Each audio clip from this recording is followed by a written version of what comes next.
पुच्चू, हाँ। हमने कल जैसा गेम खेला था आज फिर खेलें? हाँ। ओके, फिर मैं आज आपको वेजिटेबल्स के इंग्लिश नेम बोलूंगी, आप मुझे उसके हिंदी नेम्स बताओगे। आज मैं माइक में बोलूँ।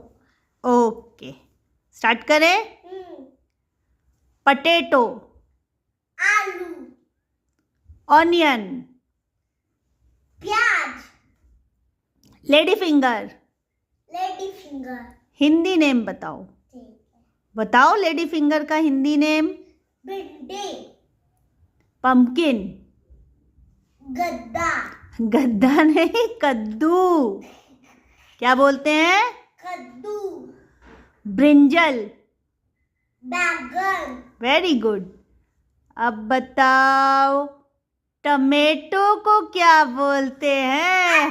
टमाटर बड़े मजेदार। टमाटर बड़े मजेदार। बाय।